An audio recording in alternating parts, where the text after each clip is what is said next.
Okay, first of all, why this class? Well, time marches on. I started thinking about doing this class, and time marches on. Last year, it was announced that there are now more Vietnam veterans than World War II veterans. Time marches on. We're also seeing more and more World War II veterans bringing out their combat experiences, especially the ones that have been in violent combat. For whatever reason, we're seeing a lot of these individuals, as they get in those golden years, they've got something to say, and they want to say it before time marches on. Also, personally, I'm fascinated with combat of the common man. I've read a lot of books about eyewitness experiences, and it fascinates me about the common man and how we react in combat. And these individuals that are our guest speakers, they are common folk. These aren't heroes. Every one of these guys, I had to pull teeth to get to do this a little bit. They're not in here for grandstanding like me. That's my job. They're here to share their experiences with us. And the more I read about combat, and the more I interview, after I interviewed these, the more I realize that I have no concept of what it's like. Never could until you're there. And there's a couple people in the audience that I don't recognize, and some of the older gentlemen and women too, that I'd like to talk to maybe after class and see. Not you, Wes. No. That I'd like to see after class, talk to you. Several great books are written about eyewitness events in combat. There are several of them. Since this is my class, I get to do my favorites. I put a couple of them on the back. Missoula on the Home Front, which I read last week. Sorry, I know it's been out for a little while, Stan. Great book. I encourage you to pick it up, take a look at it. The Good War. I don't have it back there. Good War is a book. It's Studs Terkel. Anyone heard of Studs Terkel? He does oral histories. Fascinating book about eyewitness accounts, both on the home front and in Europe and the Pacific. The Good War. The Face of Battle. It's back there. It's a small book by John Keegan. The Face of Battle is an interesting book only because other books seem to reference this book all the time. They're always talking about The Face of Battle by John Keegan.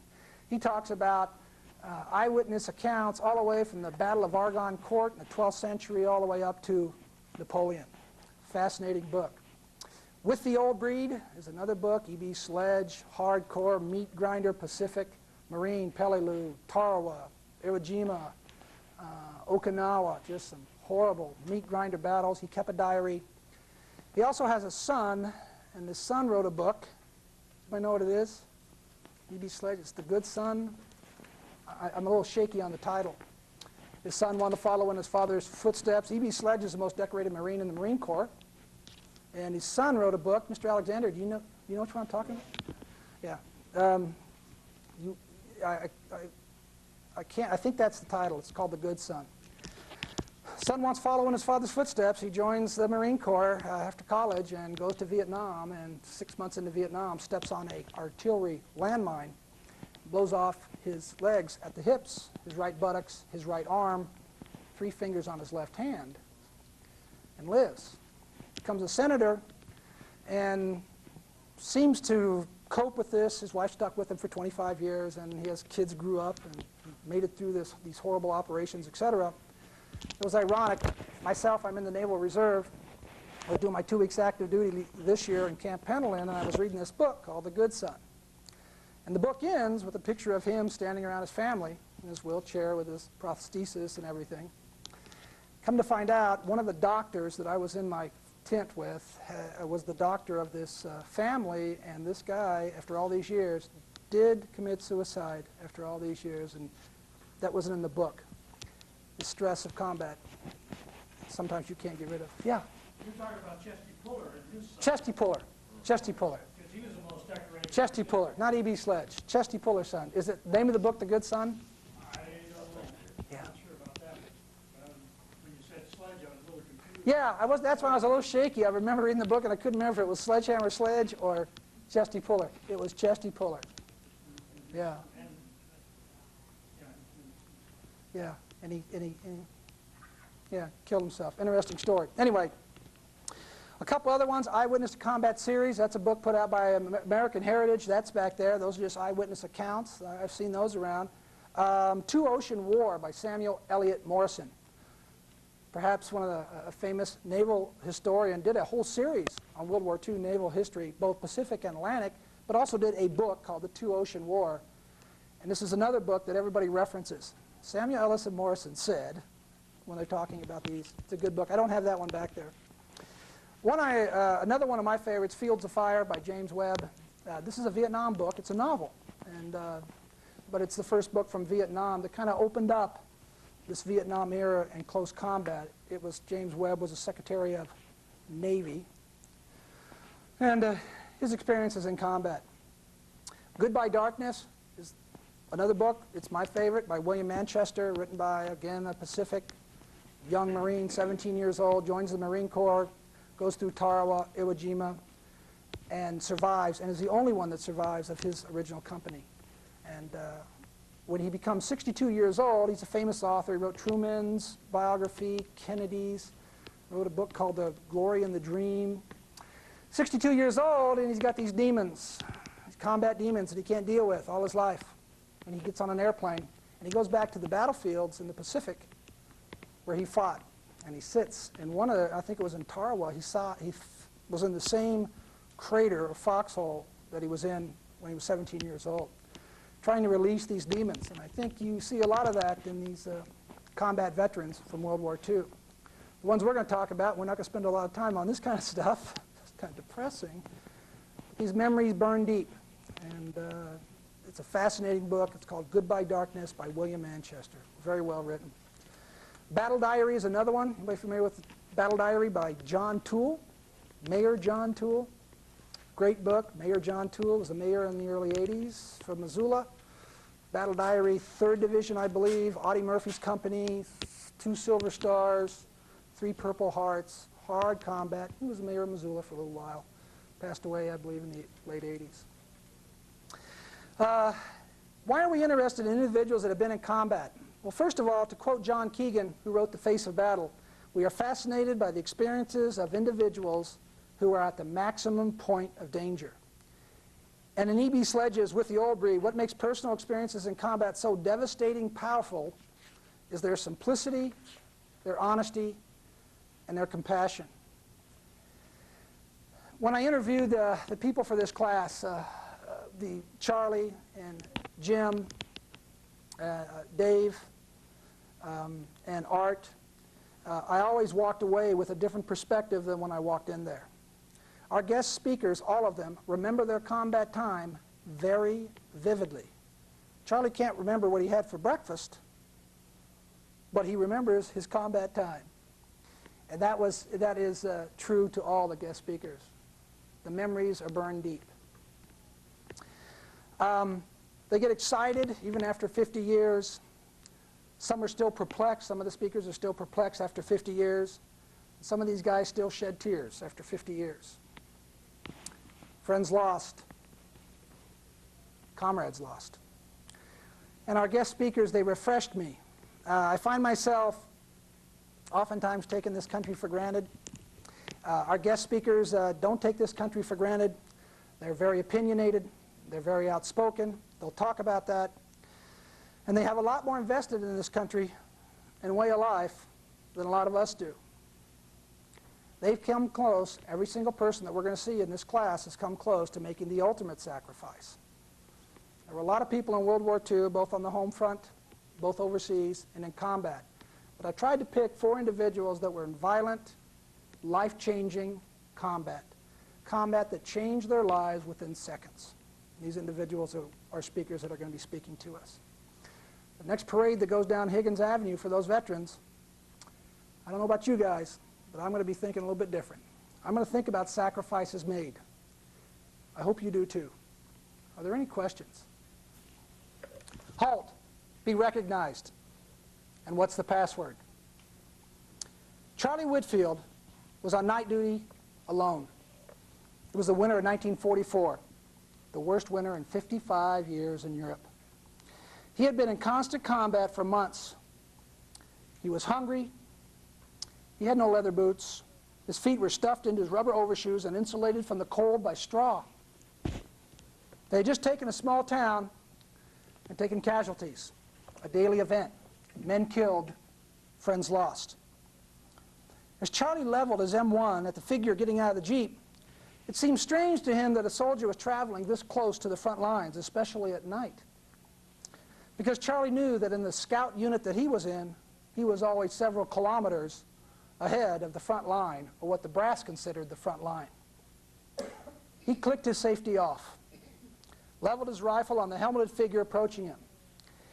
He couldn't help but notice that the soldier was dressed in a long overcoat, white upturned collars, shiny boots. He could be an American or a German. It didn't matter to Charlie Whitfield. If he knew the password, he lived. If not, it was just another night on guard duty. Finger on the trigger, the stranger finally blurted out the password. Charlie watched as the figure approached the dark and said, "Son, glad you knew the password." And then George Armstrong Patton shook his head. "I'm glad I knew it too." They talked. General Patton got back in his Jeep, and Charlie went back to trying to keep warm and surviving the night, and wondering if he was going to survive the next day. How did Charlie Whitfield and General George Patton come to meet on that cold winter night? Was that December? Cold December winter night, similar to what we have outside, probably a lot colder. November? November. Next to some unnamed town close to the German border. It started June 7th, 1944, D-Day, the largest invasion and mobilization and moving of men and material ever. Charlie was still in training in the States, knowing very well that he was going over to the ETO, European Theater of Operations. Everybody was going over to the ETO, and everything built in the United States was going over to the ETO, to Europe at this time. Meanwhile, Patton and his Third Army, along with his armored cav, were sitting in Europe, this is after D-Day, waiting for General Bradley to give the word to Patton to take his tanks across the English Channel and to join the party. There was a battle of attrition going on. Combat from June 7th to June 30th was intense, and soon both sides were settling into a battle of attrition.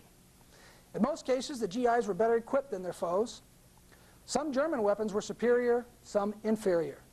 In vehicles, the U.S. was far ahead in both quality and quantity. The Germans could not compete with the American 2.5-ton truck, called the Deuce and a Half. Often the Deuce and a Half truck is said what won that war. The Jeep. The Germans loved to capture working Jeeps, but they called them gas guzzlers. The Germans' grenades were named potato mashers. They were easier to throw. You could get more distance out of them, but they didn't have a big bang, and they weren't as devastating as the American grenade. The German bazooka, called the Panzerfaust, everybody buy that pronunciation?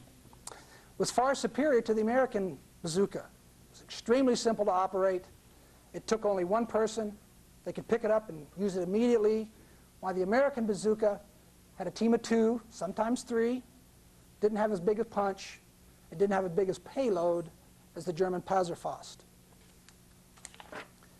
In heavy artillery, the Americans generally outgunned the Germans in quality of shells and quantity of guns. But the Germans had a weapon, their artillery piece. 88. German 88 was without doubt the best artillery piece in the war. And in the opinion of every GI that came up against it, it was a devastating menace. But the American .50 caliber machine gun, mounted on tanks and other vehicles, had no equal in penetration power. And the American M1 Grand rifle was the best all-purpose military rifle in the world. I think Charlie might be able to support that. Was that your weapon? However, comparing the German tanks to the American tanks was an embarrassment. It was an embarrassment to the Army. The Sherman tanks were 32 tons. The German Tiger was 56 tons. The Panther tanks, which were smaller than the Tigers, were 43 tons. The German tanks, for weaponry, generally speaking, had 88mm guns, armor-piercing. The Sherman tank was universally denounced by anyone who had to fight in one against a Panther or a Tiger. But one thing about Shermans, there were a lot more of them, and they were a lot faster. And the idea, if you were in a Sherman tank and you saw a German tank, was to turn around and go fast the other way. And they were a lot more reliable. Americans were also able to repair the Sherman tanks. This was something that I read in Stephen Ambrose's book, Citizen Soldier. It's a new book that's out. He's the one that wrote Undaunted Courage, the Lewis and Clark expedition. But one thing that a lot of people, it was interesting to me, was that if a Sherman tank broke down or was even damaged in combat, they had the support personnel on the beach to pull that tank out. They had tank retrievers to fix all those tanks. Germans didn't have that. They just let the tank sit. They didn't have the support functions to repair those tanks. And also, the American support personnel were some of the best mechanics. A lot of them came right from working on those diesel engines right out of their civilian jobs. Now, let's go back to our war here. There was an ugly word called stalemate right after, about 6 to 7 weeks right after D-Day.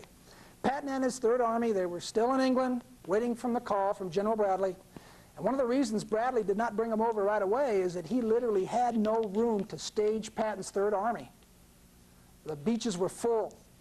Tens of thousands of vehicles were landing. Hundreds of thousands of men were coming in, being bottlenecked as they're trying to offload everything after D-Day. He had no room to bring Patton over. But the first major offensive after D-Day to try to break this stalemate with the Germans, they were holding us up, was done by the British General Montgomery, Monty as he was called. Monty came up with a bold plan to break through the German positions and open the way to Paris. Does anybody remember what that was called? Yeah, and also, well, this was Operation Goodwood, but this is where they were headed, right there. It failed. It got off to a great start, massive aerial bombardment. But after 2,600 casualties in one day, 401 tanks lost, Monty called it off. The Germans knew how to fight. They were very good at it. They were courageous, organized, well-disciplined, but more importantly, experienced. Combat was a way of life with them and had been a way of life with them. And they had not lost and knew they did not know how to lose. The stalemate continued. July 25 through August 25, 1944, breakout. Bradley decided to let the Air Force lay a carpet of bombs to try to break the German positions and open the road to Paris. Anybody know what the code word was for this? Cobra? Sound familiar? And what a carpet of bombs he let loose. First, the P-47s with the rockets and their 500-pound bombs strafed all of the forward positions of the Germans. Next, 1,800 B-17s in formation flying over to bomb the German positions. Ernie Pyle, historian, lost the soldier's friend, was killed in World War II. He wrote, as he's watching 1,800 B-17s and waves fly over, a new sound gradually droned into our ears, a gigantic faraway surge of doom-like sounds. Their march across the sky was slow and studied. I've never known anything that had about it an aura of such ghastly relentlessness. You had the feeling that even had God appeared before them in the sky with palms outward to persuade them to turn back, they would not have, for they had not the power to change their irresistible course. The third punch, after the bombers, over 1,000 artillery pieces opened fire, 50,000 shells rained down on these positions in less than an hour. 18,000 bombers, 5,000 shells to break the stalemate. We were going to win this war. We were going to win it by attrition. After the bombing, the German general reported that he had lost, quote, at least 70% of my troops out of action, dead, wounded, crazed, numbed. Some 16,000 tons of bombs hit the Germans. 16,000 tons. Supplemented by artillery barrage, it was the greatest expenditure of explosives for a single attack in the Army's history. And it worked. Kind of. Germans continued to rain their famous 88s on the advancing army, but soon the advance overwhelmed the German positions. The war of attrition was being won, and it was being won by Americans. Field Marshal von Klug's order that the St. Lo Pierre's line must be held, that not a single man leave his position. He was talking to one of his generals. Well, his general, the frontline general, the general's name was Bayerlin, he replied, quote, "Out in front, General, everyone is holding out. Everyone, my grenadiers, my engineers, and my tank crews. General, they're holding their ground. Not a single man is leaving his post. They are silent in their foxholes, for they are dead. You may report to the Field Marshal that the Panzer Lehr Division has been annihilated." Now that Operation Cobra had achieved the breakout, the most mobile army in the world was ready to do what they were trained to do: move, move, move. And George is invited to the party. George is called over. With the road open to Paris, Patton was unleashed, and he crossed the Channel with his Third Army. He took charge, and in 5 days, he had his division attacking on 4 different directions in 5 days. Meanwhile, First Army pressed forward to the south, and German resistance collapsed. Patton saw this historic opportunity to charge down the open roads ahead of him and crush the Germans. The Germans were retreating with horse-drawn artillery. They had wagons. They had no gasoline. They were vulnerable. Patton wanted to make his move. He wanted to encircle and destroy the German army in France and then scream towards the Rhine and eventually to Berlin. Patton had trained and equipped the Third Army for just this moment. He was ready. The opportunity was there. But most important, it would leave the Germans defenseless in the west, because Patton could cut the German division in northern France, Belgium, and Holland when he drove to the Rhine. But neither... Does anybody know what the Jabos are? Jabos? Jabos? The Germans called them Jabos. P-47s. They hated them. And the P-38 Lightnings. The P-38 Lightnings, he insisted that the Jabos could protect him, protect his flanks. They worried about Patton's fuel and other supplies. He insisted, this sounds like Patton, he insisted that, yeah, in emergency, you can just airlift them to me, drop them out of airplanes, barrels of fuel. Keeping a leash on Patton's and his dogs of armor were going to be a challenge that both Bradley and Eisenhower were going to fight the entire rest of the war. Quote, this is Patton talking, "I am nauseated," he said, "by the fact that Hodges and Bradley state that all human virtue depends on knowing infantry tactics. Omar the tent maker," that's what he called Bradley, "Omar the tent maker has never been aggressive enough for me." Patton proclaimed, "The one virtue is that they get along by doing nothing. They try to push all along the front, and they have no power anywhere." Although he was downcast by his superiors, Patton was exhilarated as his Third Army crossed into France. He was up front, always in a jeep, usually supported by an armored car, flashy, pearl-handled guns, high jack boots. Just amazing. Always straightening, he straightened out traffic jams, always demanding, and had this way about him of sneaking up on his perimeter in the middle of the night in a jeep and scaring poor young privates to death. Probably why I never made PS. Charlie Whitfield's probably the only guy, we don't know how close he came to being Charlie Whitfield, the guy that killed Patton.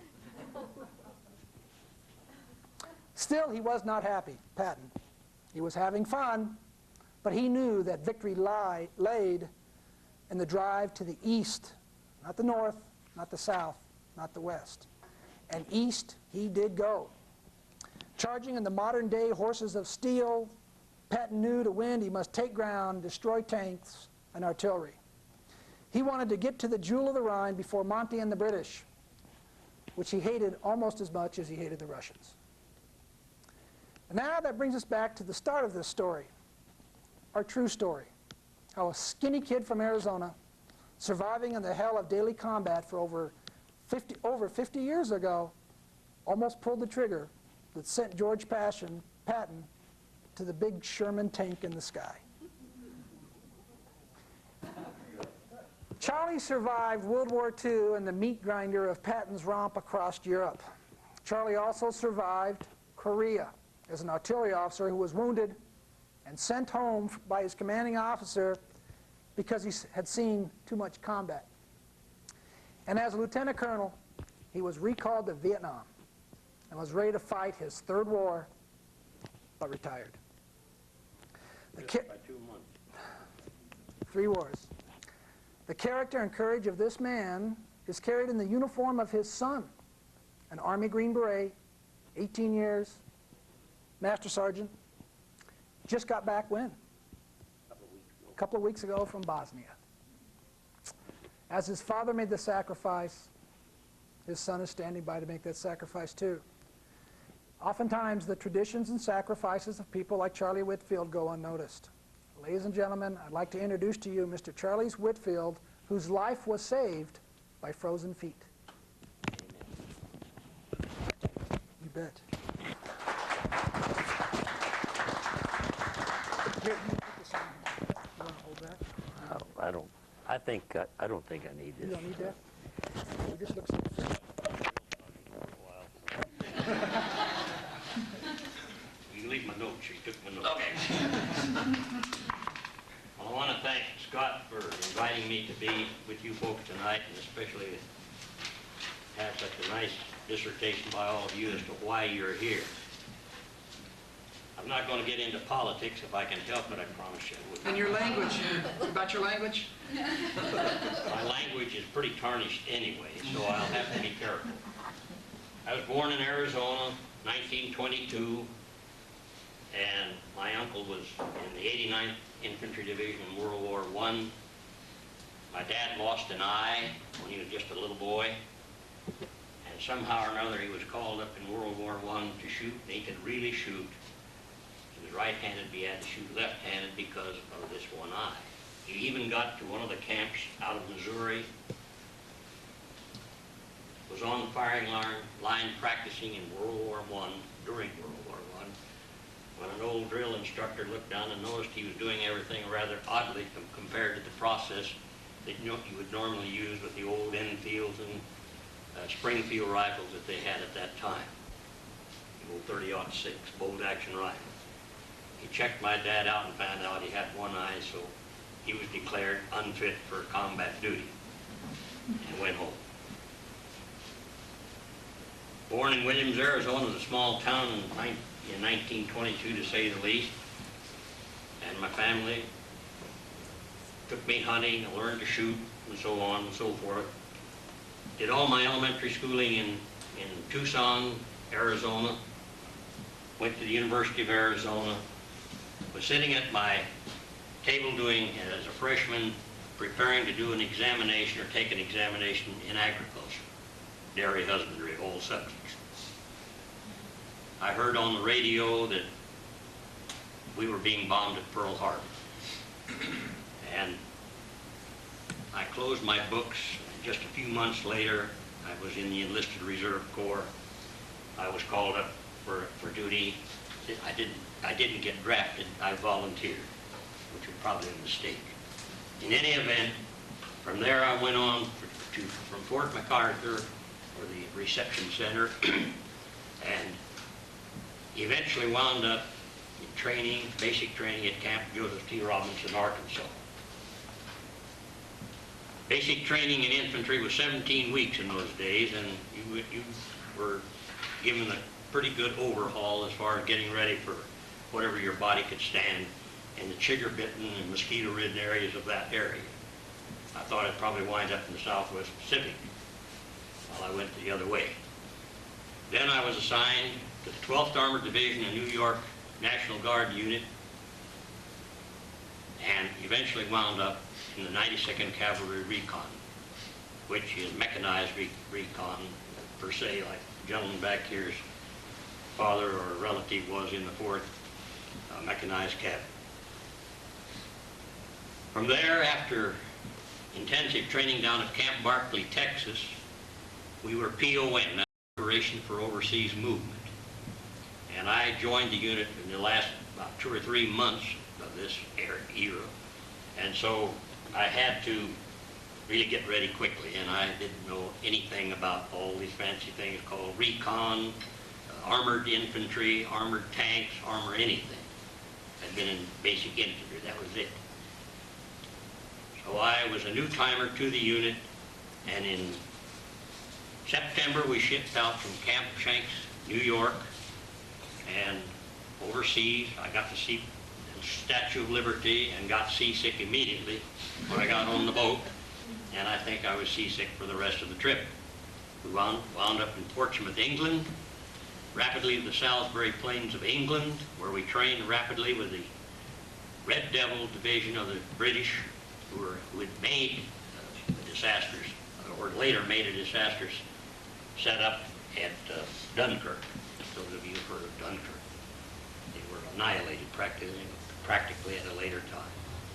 From there we went across the channel and landed our equipment, tons and tons, as Scott was telling you about the equipment, the enormous amount of equipment that goes into armored divisions. It's unbelievable. You just can't imagine how much iron, steel, and artillery and guns and people and equipment you can get on just one small boat. We landed in the area of Cherbourg and Le Havre, France. You talk about devastation. I don't think in all my life I've ever seen anything quite this bad. Every building was torn to pieces. There were scattered remnants of the invasion on June the 6th, which was about 3 or 4 months prior to my time of arrival over there. And it's just one massive piece of destruction. Hedgerows, you've heard of the hedgerows of Normandy. These hedgerows were something that the Germans could use as defensive postures, if you will, and it was just one god-awful problem for the infantry and for the armor and anything else to get across. We quickly moved across, and I was in a cavalry squadron, scout section, in what we call a PEEP, P-E-E-P. It's a Jeep. Why the armor cavalry decided to put the P on the front, I don't know. But in my PEEP, there's a lonely little Charlie, a big driver, and a West Virginian guy by the name of Leary, who I bunked up with a lot of times. He was one hell of a shooter with an M1. We'll talk about him in a little while. And we started across France. As Scott described so adequately, that pattern bombing that took place, I got to go across that, or around it, or somehow got over it. We weren't in combat at this point. We were en route. There were craters, some of them 20 feet deep, where some of the 1,000-pounders or whatever the size of the bombs were had hit. How anything on Earth could have ever survived, and I guess it didn't, wherever the bombing took place. That many airplanes, 1,000, 5,000 cannon, and so forth, there was no way in heaven that anything could have survived. And it went over, I don't recall how far, a couple of miles possibly. And that's where whoever the troops were that the Germans had at that point were just absolutely, had to be annihilated. And the destruction continued. And right now I'd like to talk to you just a little bit about the response of the people that I ran into. We are in mission. We traveled many times at night, but whenever we could in the daytime across the plains of France. We'd see people come out, little children, and they'd bring you an egg, or they'd bring you mothers or anybody brings some flowers. They'd bring you a bottle of wine. Anything.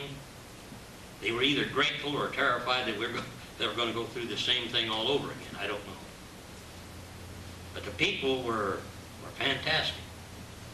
Now, as we moved, got further into Germany later, you saw a difference.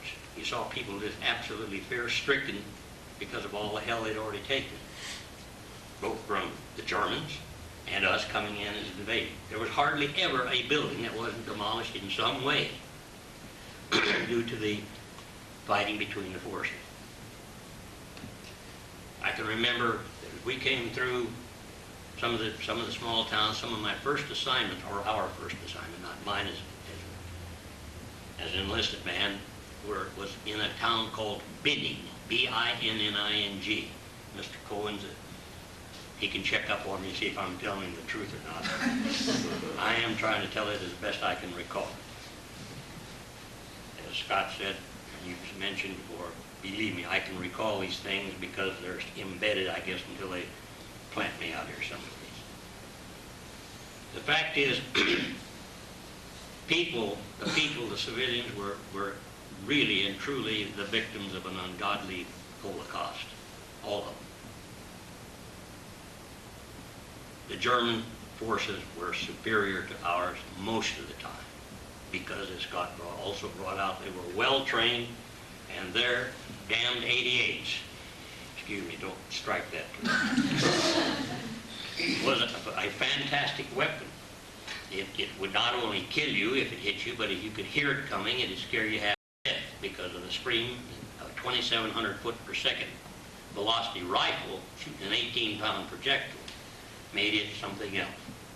I actually seen a light tank of ours at E Company, or E Troop we call them, in the cavalry, was sitting by this building, and a projectile went through the tank, killed 2 of our men, went through the corner of the building, and the walls would be this thick, or thicker, made of rock and stone and whatever. This big building went through the tank, it was a lightly armored vehicle, yes, went through both walls of the building and on out. I think the damn thing's still going. But that shows you the velocity of what this projectile could do from that gun. And they were unbelievably accurate. On another occasion, the 43rd Tank Battalion, which was part of our division, we were caught, we had gone on ahead. So I only got to see the remnants of what happened. They were crossing a big field near Sargamines, and the Germans shot out the front tank, shot out the rear tank, and it was all mud and muck and snow, and the soil over there is that deep and it's all dark. The tanks could not turn around because it gets stuck. When they did, they just pick them off one at a time. They almost completely annihilated two companies of tanks of ours within about an hour. They were just picked off, boom, boom, boom, by this 88. My greatest fear, personally, was fatigue. You get so ungodly tired when you're in a line company, you cannot imagine how tired you can get. Fatigue. The man who's going to talk has been in the Ruhr, in the Colmar pocket. Our units went through Colmar. Fortunately, I was already out of it. We'll get to that in a few moments. But fatigue, you get sick. The chow sometimes is terrible. We used to take a piece of baling wire or any kind of wire off of a C ration box or whatever, entire cans onto the exhaust pipe of the tank or a Jeep, meaning the tanks because they're big motors, to heat the dang things up. Or you had cold chow. You've heard of K rations. I don't know who invented those, but he should have been shot early. But he did try to keep, whoever did, tried to keep us alive. But fatigue, the chow, the ungodly cold. I was born in the semi-desert country, actually in a country like this around Williams, Arizona. I lived for later and went to school in southern Arizona. The cold was very much like we have here.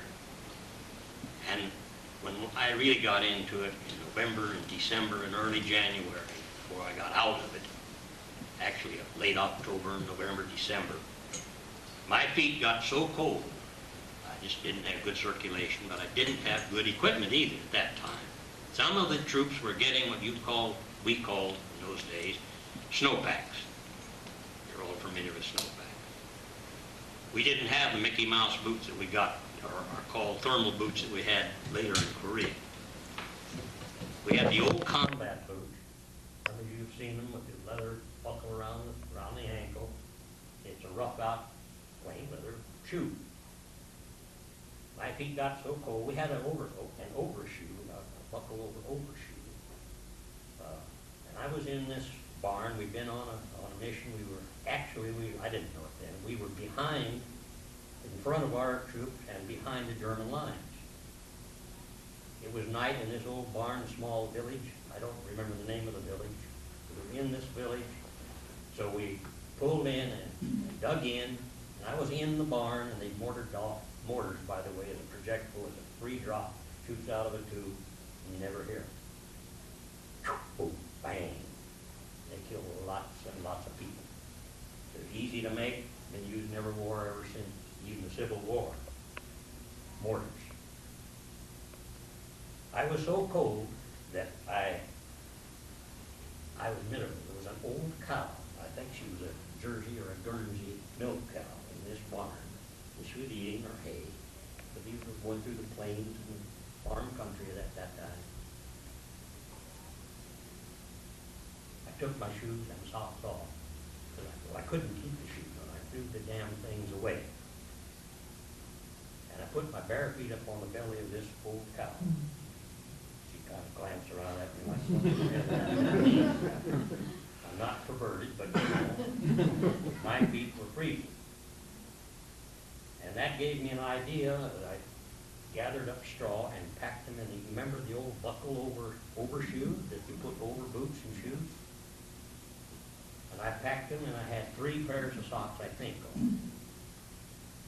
And the straw. And that's what I hobbled around in for a good portion of the rest of my time over there. We speak of equipment and the maintenance of equipment by the service troops doing their very best to get things done and get you all you can get. And many a night, I'd get out of a foxhole with my buddies when we were static. Static means you weren't moving anymore. We were designed to move quickly. You know. Many times we were dismounted, plain old infantry. And it's unbelievable that how cold you could get. We get out of the foxhole at night, sneak out and do double time work like this, you know, to try to get our circulation up and stay warm. You did have good old wool overcoats, old World War II overcoats, solid wool. They were heavy, but they were pretty good. Had a guy running, jumping my hole one night. We were getting mortared, and I'm in the bottom of the hole. He jumps in on top of me, but he had to get out of the way of the mortars. So this was just one of those continuous things of stress, fatigue. You never knew what was going to happen. And then the sun came out a few days, and we'd move fast. And when the recon units, folks, are designed to maintain contact with the enemy. We had a Sergeant McLaughlin in charge of our scout section. He was killed later. A great guy, a very good soldier. We came up to an Autobahn. An Autobahn is a super highway in Germany, and then you have the frontage roads below, just like we got today, I guess. We had one Jeep and an armored car, what we called an M8 armored car. It was a lightly armored car, about 3/4 inch steel. A 50 caliber could pierce it, but it was a tire, a 4-wheel or many wheel drive thing. It could go fast. Designed for what we did. We had the armored car with a little 37mm cannon on it. It was like on artillery we call them piss tubes, excuse the expression, but that's what they were.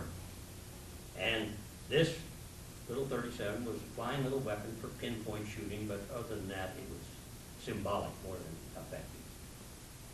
We pulled into the underpass of this Autobahn, and Sergeant Mack looked up.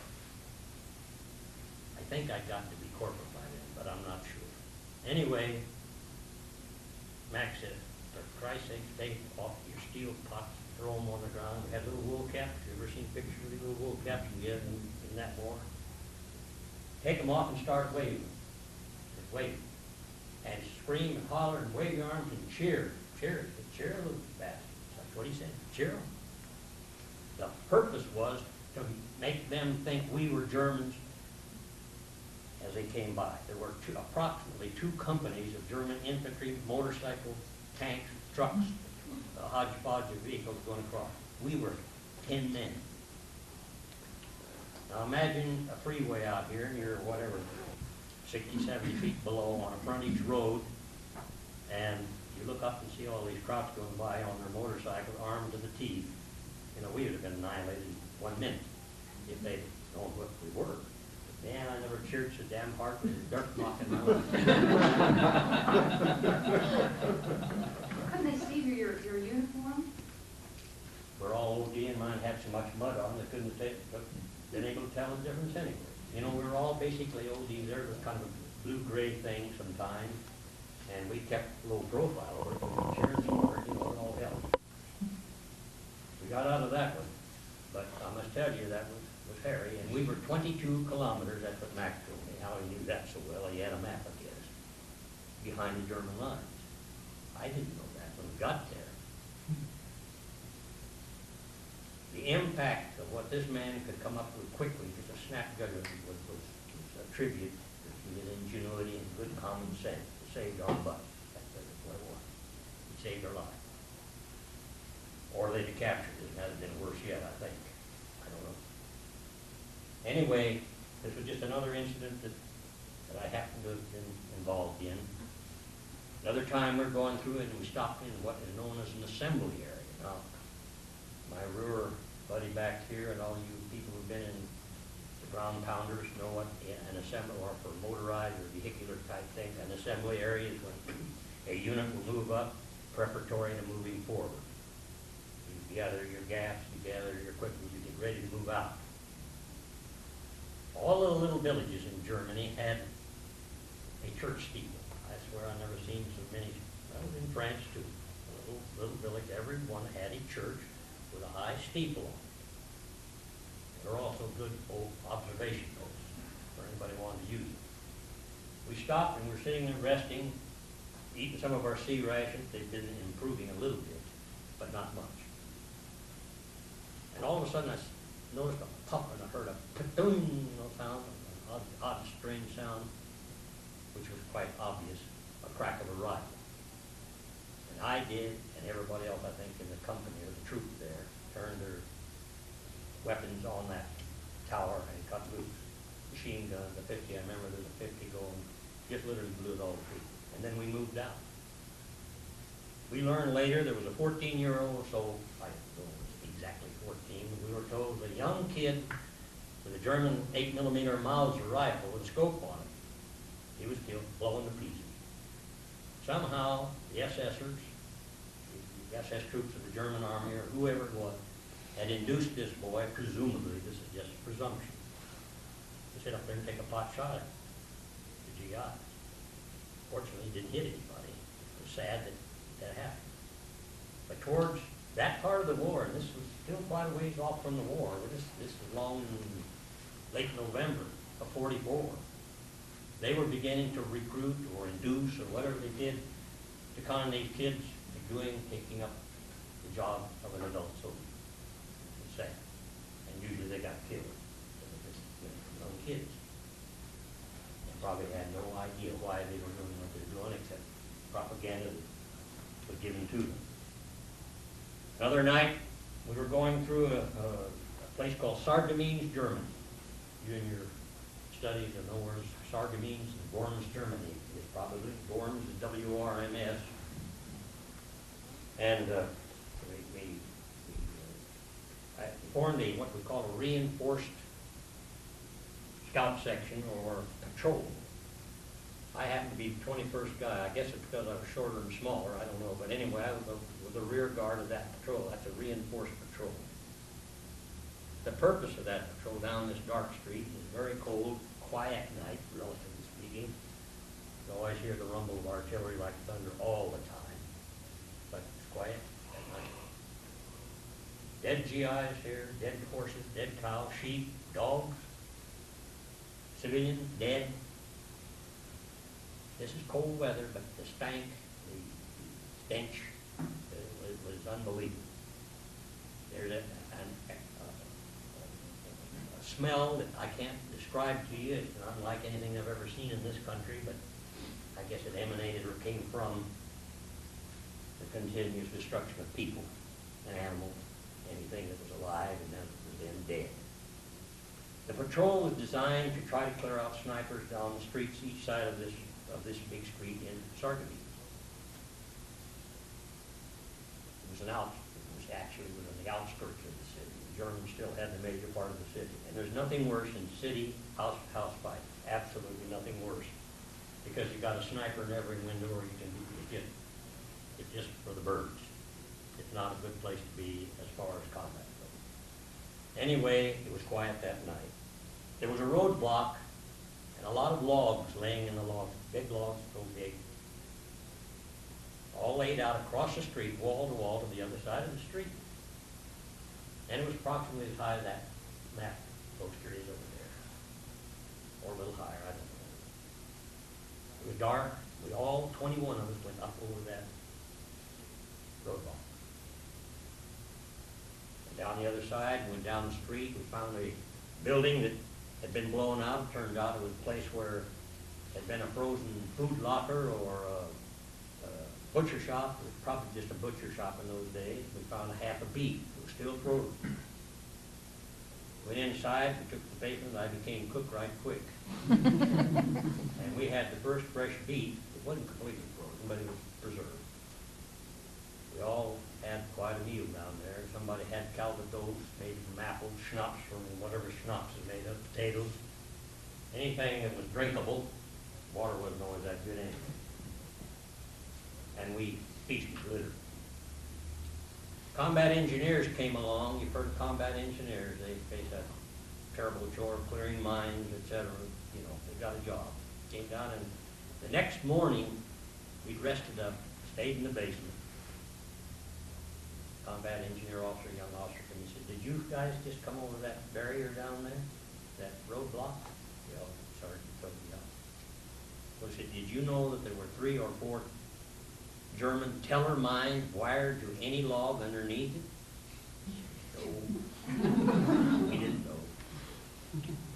You see, if we had moved one log, picked up one log for any reason, or got hung up on one and jerked it around, we'd have pulled tripwires on it and we'd all gone up like that.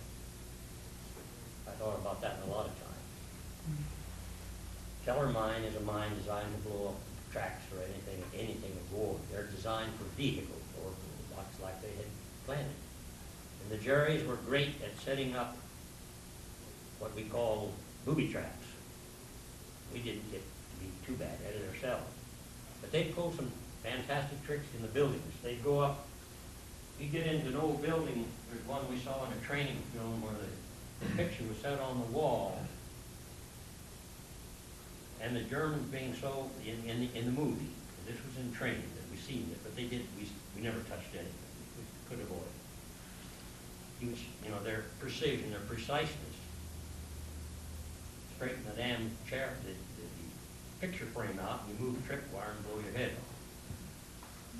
Tripwires, booby tracks were designed from everything from picking up something you shouldn't pick up, or you might pick up and get your hand blown off or whatever. So this was a constant danger. Yes, sir. Charlie, you're really moving, buddy. Doing good. In this area, I saw Jeeps, and I don't know who came up with this, Yankee ingenuity, I guess, where they would weld an arm on the front of the Jeep about 5 foot high. And, yeah. And I never experienced one of the head catching wires, but they would trap the highways so that you're running along with your windshield down on the Jeep, and a wire will pull you right out of the Jeep. So the Americans put a cow catcher on the front of that. That happened here when you were there, evidently. Yes, we even had.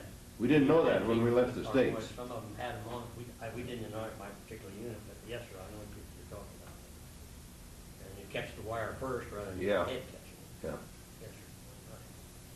Right. I'm going to open this up in just a moment. I'm trying to get through this ordeal. You're doing good. The Ardennes offensive started in December the 16th, I remember. And I guess this is one of the reasons I have a phobia about deep, dark forests. And here I live up here in Montana, but you know, and in the winter. But the Ardennes offensive was the beginning of General von Rundstedt's counteroffensive. That damn near split, he did almost completely split the Allied lines, and a counteroffensive by the German army at that period of time between December and on into January of 1944, 1945. Fortunately, I missed most of that. But on December the 16th, my unit moved up, and I was laying on my belly. We were assigned to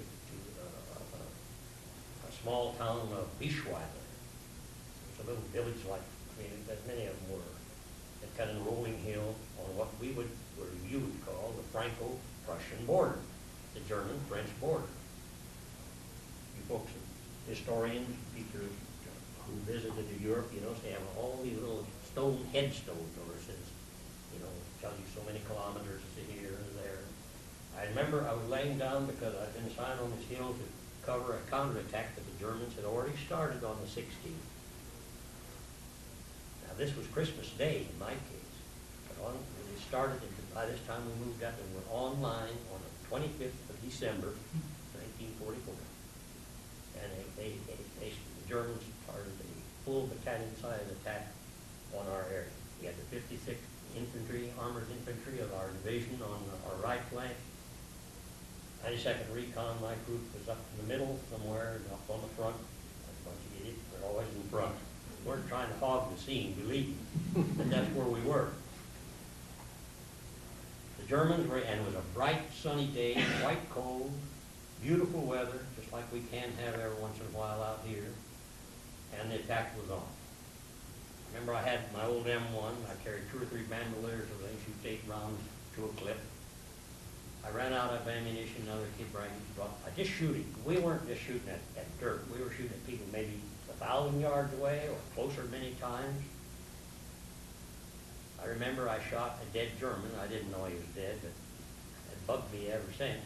I don't know why, but he was actually out in the field, but he was already dead. So I didn't kill him, but I shot at him. And the attack continued. We used up all of our ammunition, all of our mortars. We just shoot and it went on. This went on for 3-4 hours on Christmas Day. I was on my belly, tummy, stomach, whatever you want to call the anatomy. My feet were in France, and my shoulders and my rifle were in Germany. I know that because there was this headstone that told me exactly where I was as far as the boundary of the 2 countries. Our mess sergeant, his assistant was killed a couple of days before, had a turkey dinner made up for us. And I'm telling you, it was good. Cranberries, peas, all the goodies, olives, whatever they had worked up and gotten to us. We had his kitchen on the back of an armored personnel, what do you call them, half-track. He drove that kitchen, that mobile kitchen, right up as close as he could to this hill. We were up on this hill, a lot of us were. Sergeant, or Lieutenant Likens, I remember, he said, you guys come down one at a time, grab your chow and head back into position. Now, this is getting late in the afternoon. Sun's still up, still cold.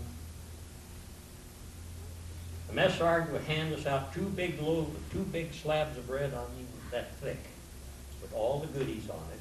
And our dirty hand, and his were much cleaner, and handed it to us, just dripping, we grab them and munch them and head back up on the hill. That was Christmas Day. Christmas dinner. He had done a fantastic job of trying to feed us.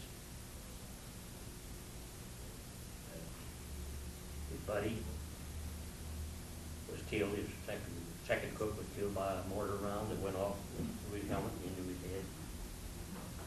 That couple of days before. But he did this. He got this.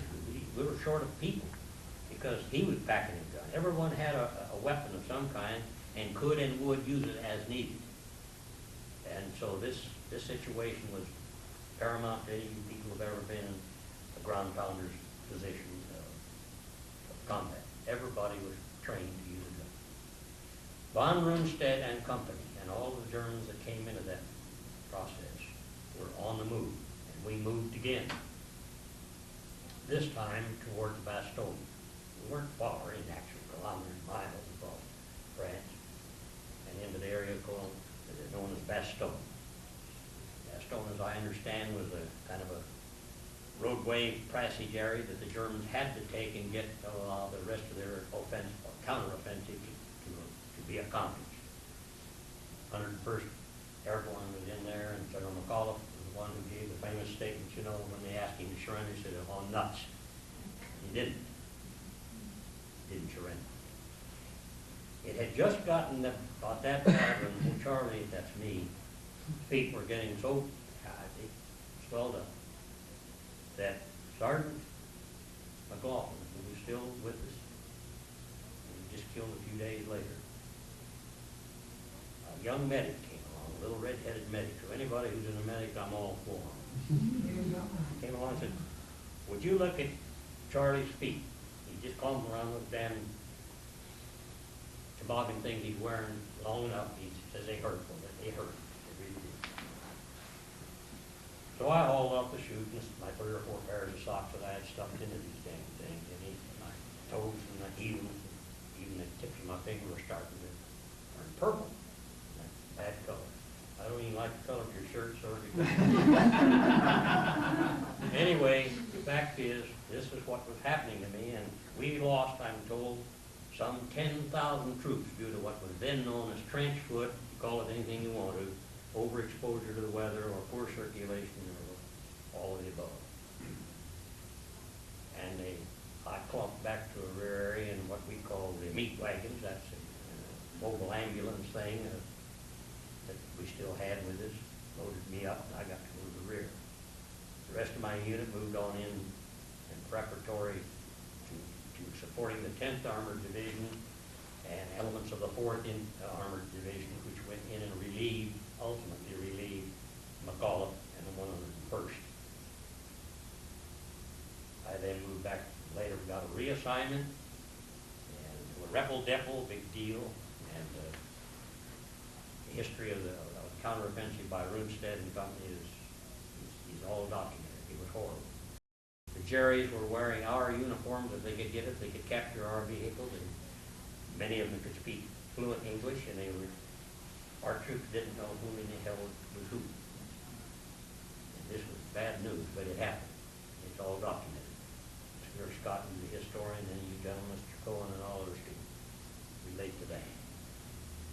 We thought, and even though I was on my way back to a hospital, we were alerted that we would be further evacuated. I finally wound up back in France, somewhere near the Swiss Alps. That's as close as I ever got to the Swiss Alps.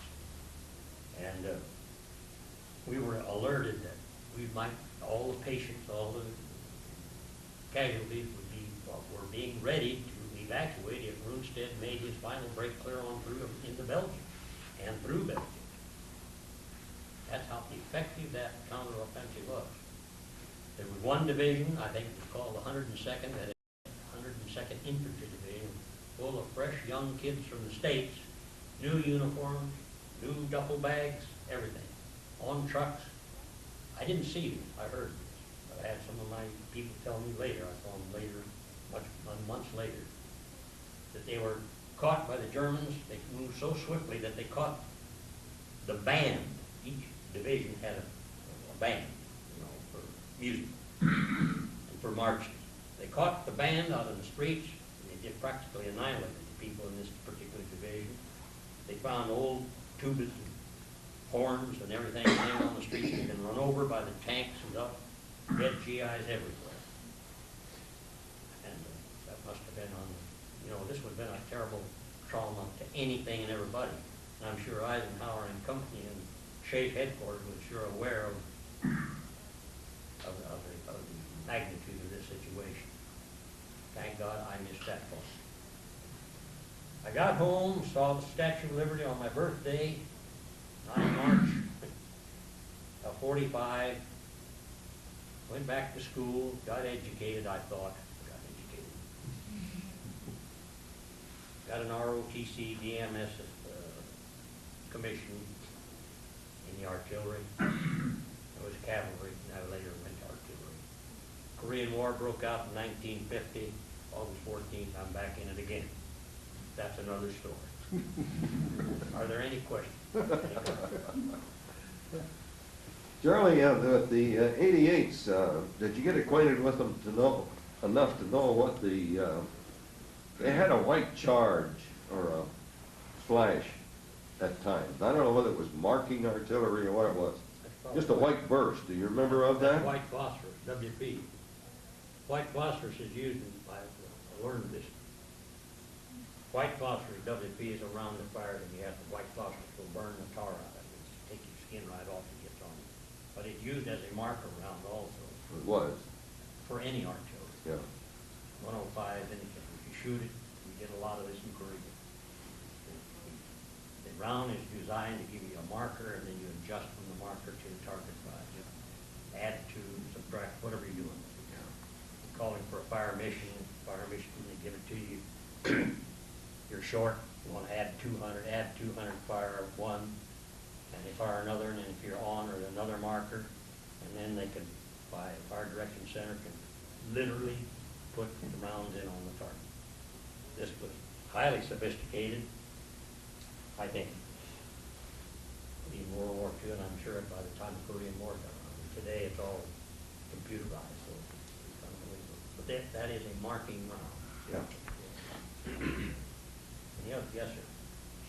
Would you try and describe what the difference became with you and the men that were with you, between when you were in training with each other, and what your relationship with them was when you were in combat? Thank you, that's a good question. My friend Leary from West Virginia, this boy was just a good old hillbilly. He was proud of it. And he could shoot, unbelievable. I remember on the Christmas Day, I think he was banging away, and I think he was making some scores. But the relationship was very close, taciturn, quiet, whatever, among us. I remember Leary smoked. I'd have to put a blanket over him because when he did, the embers on a night patrol, he could see the enemy could. But the relationship was usually very close. Not much talked about, not much said. The relationship was unbelievably good. We were close. We depended on each other. We had to depend on each other. Once in a while, you'd get some meatball, like we had a sergeant from New York was going to teach the spirit of the bayonet in training, the spirit of the bayonet, ran these things into somebody and pull it out. He got chicken-hearted during, when he was still in the Salisbury Plains, and somehow got a Section 8 and got out of it, but he didn't have the spirit of the bayonet. But this, the relationship, once in a while you had an oddball and say, yes. But it was close, like the cook that brought our, he didn't have to put that truck where he did. Sandwich, but he did. He could have gotten killed himself. His assistant cook, whatever they call him, mess cook, was killed. But the relationship was very close. And if you had a good unit that was trained well, and you didn't say you loved each other, but you had a cohesion there that just made it possible for you to know you could go together. People did think, I got to tell you this, and you'll think I'm a cornball for sure, but there were times I was actually exhilarated when the shooting was going on. I'd get fired up. A little bit off, I think. But there were moments of exhilaration, and then there was many, many moments of sheer, unbelievable fatigue. And I guess that's where they come up with the term combat fatigue. I don't know. But it was there. And unbelievable cold, the dreariness, the loneliness. Hadn't been for letters that we get sometimes once in a month or two, might be a couple of months old when we get our letters. The whole stack of them from home. That helped. It really did. The wives and mothers and everybody, fathers back home. In World War II, we were supported. In Korea, when I came home as a first lieutenant, for Christ's sake, they'd hardly speak to me on the streets of San Francisco when I came by air. By the time Vietnam got around, you know what's the result of that. And it's sad, sad, sad. But the relationship in World War II and in Korea, as far as the unit cohesiveness was there. So, at least in the outfits I was. Yes. I got another one, Charlie. You were going real fast when you hit Le Havre. And how did you offload on that ship? Do you have trucks and Yes. everything with you? Yes, sir. The vehicles, when we got them, when they were put on the landing craft, the ships, boats, whatever you call them in the Navy, the landing craft vehicles, ships. When they moved in and dropped off the vehicle, they had ramps dropped, and the trucks literally, when they unchained them from the deck, you know, they're chained on, keeping them sliding off into the ocean. They were unchained, they fired up the motors, and they literally drove them right off on the ramps. Weren't any docks, no docks in place at that There time? weren't any, they were all blown up. Oh, some had been rebuilt, were being rebuilt by the time Yeah. I got there, yes, yes. You know, the Germans, or we did, whoever, just blew up everything they could. Scorched earth thing. Yes. Charlie, you mentioned Sergeant McLaughlin. Can you relate to us, so you were, when you found out that he was killed, and how soon after you were pulled out of action did that happen? I had just pulled out, probably a week later, got news, finally came back down, you know, we kept contact with each other by rumor, or troops coming back, whatever. It was bad, because this man's, in my book, he saved our neck down there on that Autobahn.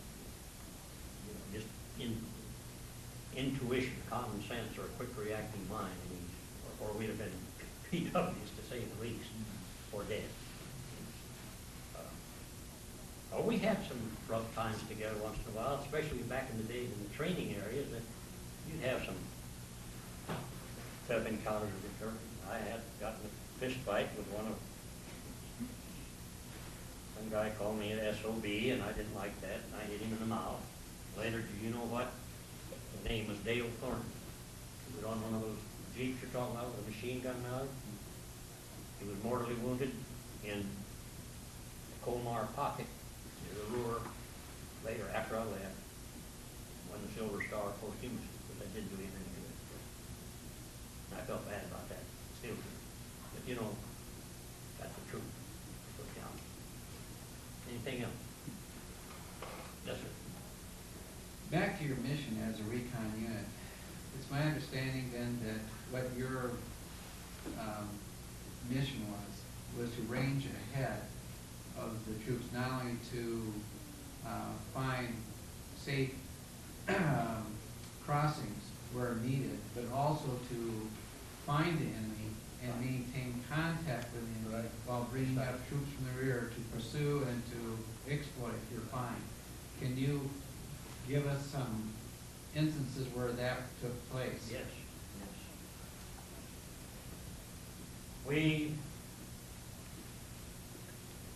trying to recall this place we were in, I can't recall just the place, but we had my scout section. The section is part of a platoon, part of a troop for a company. We would be moving along, and if we would absorb fire. You want to use the term absorb, or get a reaction from the enemy in any way. If you start getting artillery rounds or mortar rounds or even any sense that the enemy was up front. Of course, they were sometimes around you too. But any time that contact was made or could be made, that gave you the impetus and the opportunity to relate that immediately to the rear, to your main infantry companies, armored infantry or whatever, or tank units. And then the planners from that point would take over and move in on the enemy. It was a constant thing. And it was a feeling action. You reach out, you go out there and try to draw fire at times to find out if there was anybody even out there. But that's what happened. You hope they didn't hit you at the time it happened. That also happened. Our mission, just correctly said, was to make contact with the enemy and retain contact with him continuously, and your other forces come up to do the big job. Yes, sir. Was your radio communications, was that a problem? At times, yes. In the Korean War, there was much improved, but yes, it was. And of course, they went out, then you're depending on runners, messengers. We did not have highly sophisticated radios in World War II. They were pretty good reading, but nothing like later, not like you got today. Yeah, Charlie, in that same regard, I saw a lot of wire laid when we were there, and I thought it was mostly telephone. There wasn't a lot of wire, signals, signal corps people. Sometimes they'd have a signal corps unit, small unit, attached, a lot of attachment, detachment work. Yes, sir. A lot of stuff was by wire, particularly when you become static. Mm-hmm. You stopped, or dug in, or had to. Get wire communication, telephone. And what recon unit didn't carry wire with you? Not to my knowledge. Anybody else? Sure.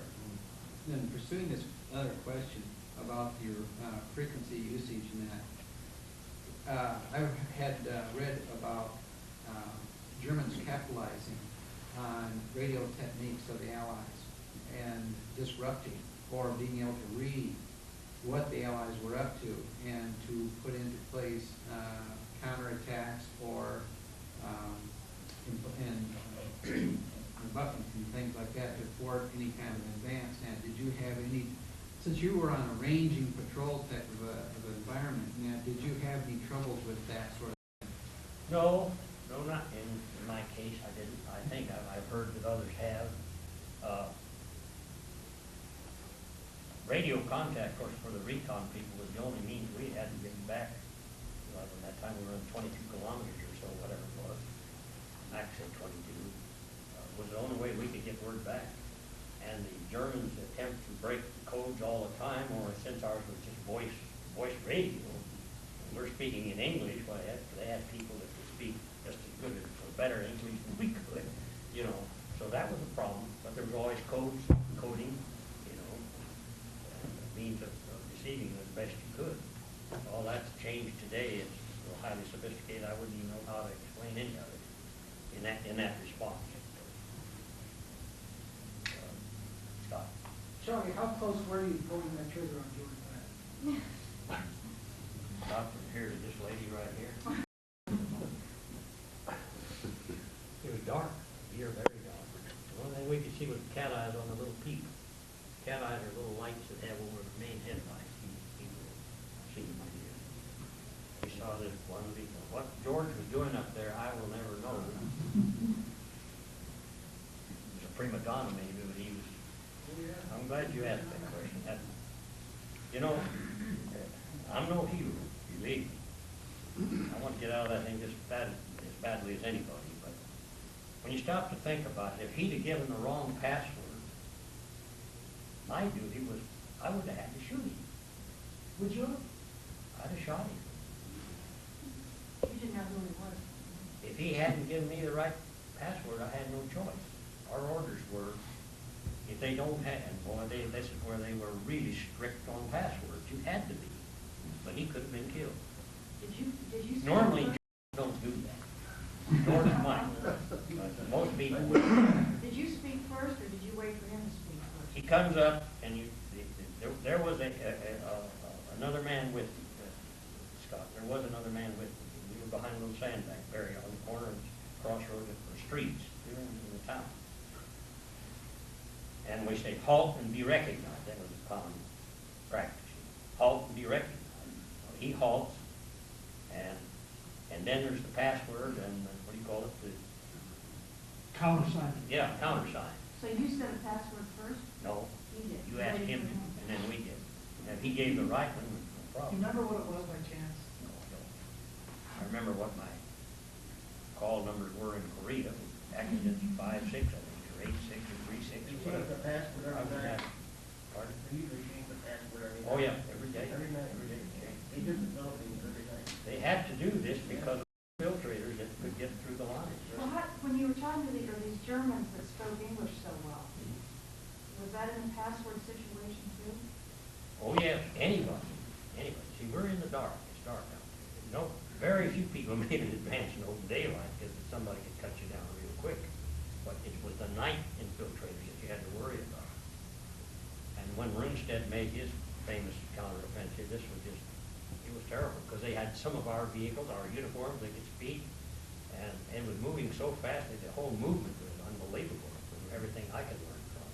When they caught that band from the 102nd, ran over the band's always in the rear somewhere, you know, rear echelon type thing.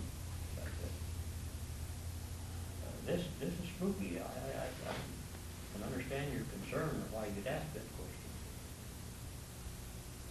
God George didn't get shot.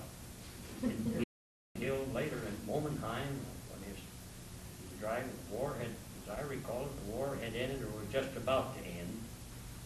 I was back at the rebel depot, but I heard, I'd been in Momenheim, so I know where it happened. It's a town in Germany. His driver was hit by a truck, or he hit a truck.